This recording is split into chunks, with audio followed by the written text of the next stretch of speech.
Welcome back to फिल्मी loop. आज हम जिस मूवी की कहानी आपके लिए लेकर आए हैं उसका नाम है फॉर लव और मनी, जो साल 1993 में आई थी। ये कहानी है 5 स्टार होटल में काम करने वाले एक बहुत ही मेहनती इंसान की, जो अपना खुद का एक 5 स्टार होटल खोलना चाहता है। कहानी की शुरुआत में न्यूयॉर्क सिटी में एक शानदार लिमो कार के अंदर डग आयरलैंड नाम के आदमी को दिखाया जाता है, जो पहले एक महंगी ज्वेलरी खरीदता है और फिर एक बड़ा सा जिराफ टॉय खरीद कर एक 5 स्टार होटल ब्रैडबरी में आ जाता है। अंदर रिसेप्शन हॉल में होटल का सारा स्टाफ उसे मॉर्निंग विश करता है और वो उनमें से एक को जिराफ टॉय को सही जगह लगाने के लिए कहकर लिफ्ट से ऊपर चला जाता है। ऊपर पहुंचकर वो एक कमरे का दरवाजा खटखटाता है तो एक लेडी दरवाजा खोलकर सामने आती है और वो ये ज्वेलरी उसी लेडी को दे देता है। ज्वेलरी पाकर वो लेडी बहुत खुश हो जाती है और इसके लिए थैंक यू कहती है, लेकिन उसे नहीं बल्कि वो अपने पार्टनर मिस्टर सेल्वेटर को इस गिफ्ट के लिए थैंक यू कहती है। दरअसल डग इस होटल का कॉन्शर्ज होता है, जो होटल में आए गेस्ट की हर जरूरत का ध्यान रखता है। वो गेस्ट की पसंद नापसंद सब एकदम समझ जाता है, चाहे थिएटर बुक करना हो या फिर गाड़ी, वो ऐसे सारे इंतजाम चुटकियों में करने में एक्सपर्ट है। मिस्टर सेल्वेटर भी इस होटल में एक ऐसा ही गेस्ट होता है जिसकी किसी भी जरूरत के लिए डग हमेशा तैयार रहता है। सेल्वेटर अब अपने दोनों कुत्तों को घुमाने के लिए डग को सौंप देता है और उसे $100 की एक मोटी टिप देकर दरवाजा बंद कर लेता है। इसके बाद डग होटल के ही एक दूसरे एम्प्लॉय को $10 देकर उसे दोनों कुत्तों को घुमाने की जिम्मेदारी दे देता है और फिर फोन पर कुछ अरेंजमेंट करने में लग जाता है। तभी होटल मैनेजर डग से कहता है कि वो मिस्टर मिल्टन को नौकरी से निकालने वाला है, क्योंकि अब वो बहुत बूढ़े हो चुके हैं। डग उससे कहता है कि मिस्टर मिल्टन यहाँ के सबसे पुराने एम्प्लॉय हैं, वो इस होटल को ही अपना घर परिवार सब कुछ मानते हैं और अपने काम के लिए भी उनकी दीवानगी कम नहीं हुई है, इसलिए वो कहता है कि उन्हें नौकरी से निकालना ठीक नहीं होगा। मैनेजर को उसकी बात माननी पड़ती है, क्योंकि डग उसकी कमीशन खोरी के बारे में सब जानता था और अगर वो उसकी पोल खोल देता तो मैनेजर की भी नौकरी खतरे में पड़ सकती थी। अब होटल के बार में उसे हस्बैंड वाइफ का एक जोड़ा दिखाई देता है, जो अपनी शादीशुदा जिंदगी को टूटने से बचाने के लिए एक बार फिर से हनीमून के लिए आए थे। वाइफ हस्बैंड से कह रही थी कि वो खाने पीने के लिए नहीं बल्कि फिर से उसके प्यार में पड़ने के लिए आई है। डग को वो भला आदमी लगता है, इसलिए उसकी मदद करने के लिए वो उसके पीछे चला जाता है, जहाँ उसकी वाइफ अभी भी उसके ऊपर चिल्ला रही होती है। वो उसके पास जाकर कहता है कि उसने जो ओपेरा के 2 टिकट मंगाए थे वो उन्हें ले आया है और जैसा उसने कहा था बिल्कुल वैसे ही शानदार रूम में उनके डिनर का इंतजाम भी कर दिया है। आखिर में वो कहता है कि थोड़ी देर में होटल की लिमो कार उन्हें लेने के लिए आ जाएगी। ये सुनते ही वाइफ को लगता है कि उसके हस्बैंड ने उसके लिए इतना बड़ा सरप्राइज रखा था। अब वो खुश हो जाती है और उसके गालों पर एक किस करके तैयार होने चली जाती है। उस आदमी का नाम हैरी वॉगमैन होता है, जो डग की इस मदद से खुश हो जाता है और उसे $5 की टिप देने लगता है। लेकिन सिर्फ $5 की टिप देखकर डग उससे मजाक के अंदाज में कहता है कि अगर वो उसका सबसे अच्छा दोस्त बनने में कामयाब रहा तो फिर जरूर उससे एक बहुत बड़ी टिप लेगा। अब होटल में गैरी नाम का उसका एक दोस्त आता है तो डग चुपके से उसे एक कमरे की चाबी दे देता है। डग उसकी मदद इसलिए कर रहा था क्योंकि गैरी ने अपने बॉस मिस्टर क्रिश्चियन हैनोवर के साथ उसकी मीटिंग करवाने का वादा किया था, जो एक बहुत बड़ा बिजनेसमैन था। दरअसल डग अपना खुद का होटल खोलना चाहता था और उसने ऊपर की कमाई के पैसों से एक प्रॉपर्टी में $40,000 का ऑप्शन भी ले रखा था। लेकिन इस प्रॉपर्टी को खरीदने के लिए उसे 1 महीने के अंदर $3 मिलियन के इन्वेस्टमेंट की जरूरत थी, वरना ये प्रॉपर्टी और उसके $40,000 दोनों ही उसके हाथ से जा सकते थे। डग को पूरी उम्मीद थी कि मिस्टर क्रिश्चियन हैनोवर उसके बिजनेस मॉडल को देखकर इसमें इन्वेस्ट करने को तैयार हो जाएगा। अब वो परफ्यूम वाले काउंटर को संभालने वाली लड़की एंडी के पास जाकर एक लेडी को परफ्यूम बेचने में उसकी मदद करता है। डग एंडी को पसंद करता था। हमेशा की तरह आज वो फिर उससे अपने साथ डेट पर चलने के लिए कहता है, लेकिन हमेशा की तरह एंडी उससे मना कर देती है और कहती है कि उसका पहले से एक बॉयफ्रेंड है। डग उसके बॉयफ्रेंड के बारे में जानना चाहता है, लेकिन वो उससे कुछ नहीं बताती। अब गैरी बाहर आकर डग को रूम की चाबी वापस कर देता है। वो उससे बताता है कि उसने अपने बॉस के साथ उसकी मीटिंग फिक्स कर दी है और कल वो उससे यहीं आकर मिलेगा। शाम को डग अपने अपार्टमेंट में जाता है और कुछ देर अपने बिजनेस मॉडल को देखकर सो जाता है। अगले दिन वो होटल पहुंचकर अपने काम में लग जाता है। थोड़ी देर में गैरी अपने बॉस क्रिश्चियन हैनोवर से उसे मिलवाकर वहां से चला जाता है। डग क्रिश्चियन को उसके रूम में ले जाता है, जहां वो उसके बिजनेस मॉडल को ध्यान से देखता है और इसमें अपनी दिलचस्पी भी दिखाता है। अब दरवाजे पर नॉक होती है और वही लड़की एंडी अंदर आती है। डग उसे देखकर हैरान रह जाता है, लेकिन फिर वो समझ जाता है कि असल में क्रिश्चियन ही उसका बॉयफ्रेंड है। अब क्रिश्चियन यहाँ से जाने लगता है तो डग एक बार फिर से उसे अपने बिजनेस मॉडल की याद दिलाता है। क्रिश्चियन भी उससे एंडी का ख्याल रखने के लिए कहकर यहाँ से चला जाता है। उसके जाने के बाद डग एंडी को समझाने की कोशिश करता है कि क्रिश्चियन एक शादीशुदा आदमी है, लेकिन एंडी को यह बात पहले से ही मालूम होती है। वो कहती है कि क्रिश्चियन उससे प्यार करता है और वो जल्द ही अपनी वाइफ को डाइवोर्स भी देने वाला है।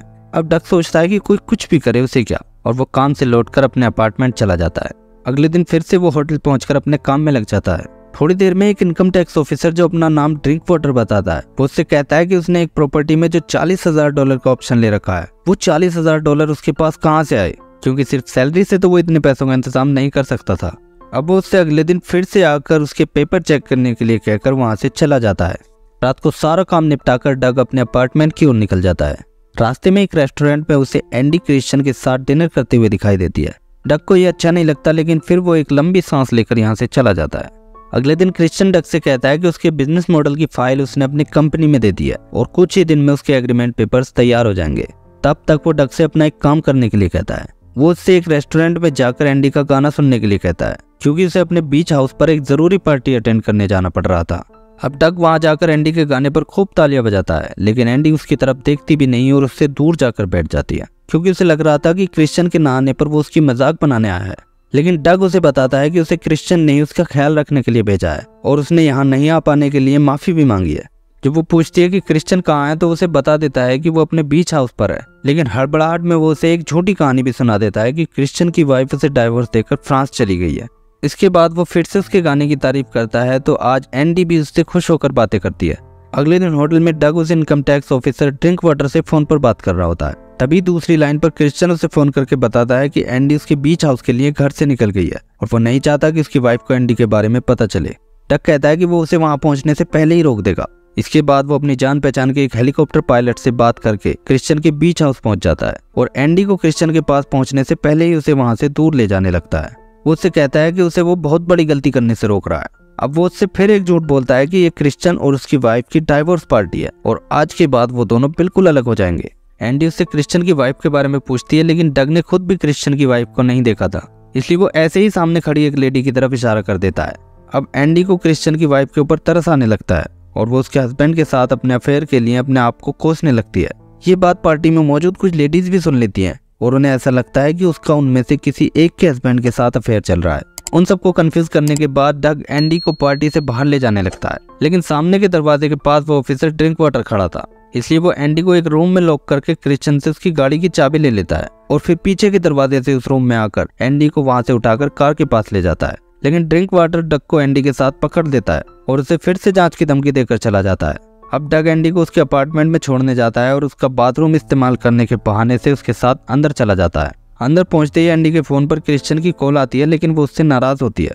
जब वो उसका फोन नहीं उठाती तो डग फोन उठा लेता है और क्रिश्चियन को उसे मनाने के कुछ टिप्स देकर फोन एंडी को पकड़ा देता है, जिसके बाद उसकी नाराजगी दूर हो जाती है और वो क्रिश्चियन से हंस कर बातें करने लगती है। अगले दिन हैरी अपनी वाइफ के लिए $1500 की एक घड़ी खरीदने वाला होता है। जब डग ये देखता है तो वो उसे अपने साथ होटल से बाहर एक मार्केट में ले जाता है और वही घड़ी उसे सिर्फ $8000 में दिलवा देता है। साथ ही वो उस दुकानदार से चुपके से अपना $500 का कमीशन भी ले लेता है।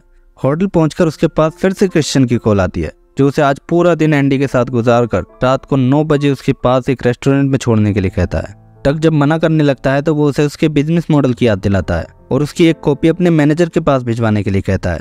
ये सुनकर डग एंडी के पास जाने के लिए तैयार हो जाता है। जाने से पहले वो मिस्टर मिल्टन को अपने बिजनेस मॉडल की फाइल क्रिश्चियन के एड्रेस पर और हैरी की घड़ी उसके घर के एड्रेस पर पोस्ट करने के लिए दे देता है। इसके बाद वो एंडी के पास जाकर उसे सारी बात बताता है और कहता है कि आज वो जहां भी जाना चाहे वो उसे ले जा सकता है। एंडी कहती है कि उसका एक बड़े से स्टेडियम के बीचों बीच खड़े होकर गाना गाने का सपना है। अगले सीन में दिखाया जाता है कि एक बड़े से स्टेडियम में डग एंडी का गाना सुन रहा होता है। एंडी उसकी तारीफ करती है और कहती है कि वो वाकई किसी भी चीज का इंतजाम चुटकियों में कर सकता है। इसके बाद वो उसे अपने साथ अपनी उस प्रॉपर्टी को दिखाने ले जाता है जिसके ऊपर वो अपना नया होटल बनाना चाहता था। यहाँ वो उसे अपने बिजनेस मॉडल के बारे में पूरी बात बताता है। अब एंडी को समझ में आ जाता है कि वो क्रिश्चियन की इतनी चापलूसी क्यों करता है और आज उसे उससे थोड़ी हमदर्दी भी हो जाती है। रात को डग एंडी को उस रेस्टोरेंट में छोड़कर जाने लगता है जहाँ क्रिश्चियन उससे मिलने आने वाला था, लेकिन जब वो वापस जा रहा होता है तो एक रेस्टोरेंट में क्रिश्चियन उसे किसी दूसरी लड़की के साथ डिनर करता हुआ दिखाई देता है। डग ये देखकर मुस्कुराता है और वो वापस एंडी के पास चला जाता है। एंडी उसे देखते ही समझ जाती है कि शायद क्रिश्चियन आज भी लेट आने वाला है।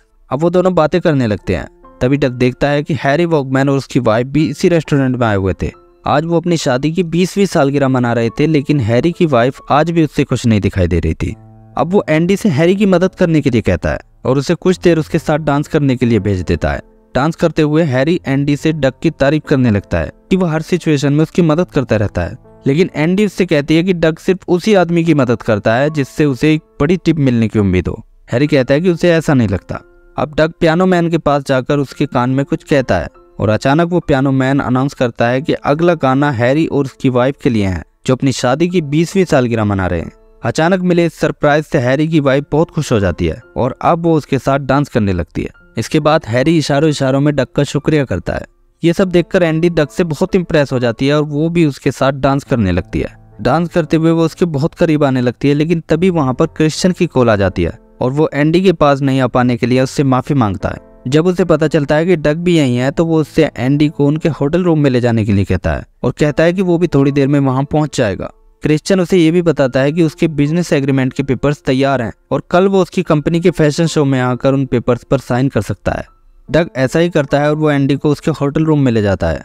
आज एंडी उस पर अपना हक जताते हुए गुस्से में कहती है कि वो क्रिश्चियन की इतनी चापलूसी क्यों करता रहता है। डग भी क्रिश्चियन जैसे अमीर आदमी के साथ उसकी रिलेशनशिप को लेकर ताना मारता है। तभी क्रिश्चियन वहां आ जाता है और डग यहाँ से जाने लगता है। जाते हुए उसे क्रिश्चियन की आवाज आती है जो एंडी से कह रहा था कि उसने अपनी वाइफ को डाइवोर्स दे दी है। ये सुनकर डग उदास हो जाता है, लेकिन फिर वो चुपचाप यहाँ से चला जाता है। अगले दिन वो क्रिश्चियन के फैशन शो में जाकर उससे मिलता है। क्रिश्चियन उसे साइन करने के लिए वो एग्रीमेंट पेपर्स दे देता है और कहता है कि उसमें एक एक्स्ट्रा फॉर्म भी है जिस पर साइन करके वो उस प्रॉपर्टी का ऑप्शन क्रिश्चियन की कंपनी को ट्रांसफर कर देगा। वो उसे समझाता है कि अगर वो ऐसा नहीं करता तो उसका पूरा 1 साल इनकम टैक्स डिपार्टमेंट के साथ केस लड़ने में निकल जाएगा। डग खुशी खुशी उसकी बात मानकर उससे वो पेपर्स ले लेता है। जाते हुए वो उसकी वाइफ के साथ उसके डाइवोर्स के बारे में पूछता है। क्रिश्चियन उससे बताता है कि उसने अपनी वाइफ को डाइवोर्स नहीं दिया है और ना ही कभी देगा। वो उसे समझाता है कि ये उसकी तीसरी वाइफ है जिससे उसने समझौता कर रखा है कि अगर वो उसे एंडी जैसी लड़कियों के साथ अय्याशी करने से नहीं रोकेगी तो वो उसे कभी डाइवोर्स नहीं देगा। अब यहीं पर एंडी उसे मिल जाती है। वो उसे बताती है कि थोड़ी देर में क्रिश्चियन उसे अपने साथ इटली ले जाएगा। वो उसे उसके बिजनेस मॉडल की कामयाबी के लिए बधाई देकर क्रिश्चियन के साथ बाहर खड़ी उसकी कार में जाकर बैठ जाती है। जाने से पहले क्रिश्चियन ड्रिंक वाटर से मिलता है और फिर एंडी के साथ एयरपोर्ट की ओर चल देता है। ड्रिंक वाटर को देखकर एंडी को लगता है कि उसने उसे कहीं देखा है, लेकिन अभी उसे ठीक ठीक याद नहीं आता। इधर डग उन एग्रीमेंट पेपर्स की ओर देखता है और अचानक वो उन्हें फाड़ देता है। इसके बाद वो दौड़ता हुआ होटल पहुंच जाता है और मिस्टर सेल्वेटर के रूम का दरवाजा खटखटाता है। सेल्वेटर दरवाजा खोलता है तो डग उससे कहता है कि उसने आज तक उसके लिए बहुत सारे काम किए हैं, लेकिन आज पहली बार उसे उसकी बहुत बड़ी मदद की जरूरत है। अगले सीन में दिखाया जाता है कि एक कचरे का ट्रक बीच रोड पर बंद होकर पूरे ट्रैफिक को जाम कर देता है और क्रिश्चियन की गाड़ी भी इस जाम में फंस जाती है। असल में ये मिस्टर सेल्वेटर की कंपनी का ट्रक था जो उसने डग की मदद करने के लिए भेजा था। अब डग एंडी को क्रिश्चियन की सच्चाई बताने के लिए चल देता है। वो ट्रैफिक जाम के बीच से निकलने के लिए पहले एक घोड़ा किराए पर लेता है और फिर एक साइकिल। आखिर में वो पैदल ही एंडी को रोकने के लिए भागने लगता है। इधर एंडी को याद आ जाता है कि वो आदमी वही इनकम टैक्स ऑफिसर है जो डग के पीछे पड़ा हुआ था। अब क्रिश्चियन उसे बताता है कि ड्रिंक वाटर को उसने ही डग के पीछे लगाया था, जिससे परेशान होकर डग अपनी प्रॉपर्टी का ऑप्शन उसे ट्रांसफर करने पर मजबूर हो जाए। वो कहता है कि डग जैसे मामूली आदमी को वो अपना बिजनेस पार्टनर कैसे बना सकता है। इस बात से एंडी को बहुत तेज गुस्सा आ जाता है और वो कहती है कि डग के साथ वो इतना बड़ा धोखा नहीं होने देगी। ये कहकर वो गाड़ी से उतर जाती है और डग को क्रिश्चियन की असलियत बताने के लिए वापस भागने लगती है। अब वो दोनों एक ब्रिज पर पहुंचकर एक दूसरे को देख लेते हैं और चिल्लाकर एक दूसरे को क्रिश्चियन की सच्चाई बताने लगते हैं कि वो उन दोनों की जिंदगी से खेल रहा था। इस तरह क्रिश्चियन के हाथों उन दोनों की जिंदगी बर्बाद होने से बच जाती है। अब कुछ दिन बाद दिखाया जाता है कि डग के पास हैरी वॉकमैन की कॉल आती है। हैरी पहले तो उससे अपनी घड़ी के बारे में पूछता है कि वो अभी तक उसके एड्रेस पर नहीं पहुंची। फिर वो कहता है कि उसने जो बिजनेस मॉडल उसके पास भेजा है वो उसने देख लिया है। वो कहता है कि वैसे तो वो इस तरह के छोटे मोटे बिजनेस में इन्वेस्ट नहीं करता, लेकिन वो डग के साथ इस होटल बिजनेस में जरूर इन्वेस्ट करेगा। हैरी की ये बातें सुनकर पहले तो डग हैरान रह जाता है, लेकिन फिर उसे समझ में आ जाता है कि उसने जिस मिल्टन को नौकरी से निकाले जाने से बचाया था उसी मिल्टन की वजह से उसका बिजनेस मॉडल हैरी के पास पहुंच गया था और अब उसका खुद का होटल बनाने का जिंदगी भर का सपना पूरा होने वाला था। अब डग हैरी का शुक्रिया करके फोन काट देता है और फिर कार में से एंडी को हाथ पकड़कर निकालता है, जिससे शादी करके वो उसी होटल में हनीमून के लिए आया था जिसमें वो अब तक काम करता था। इसी के साथ ये मूवी एंड हो जाती है।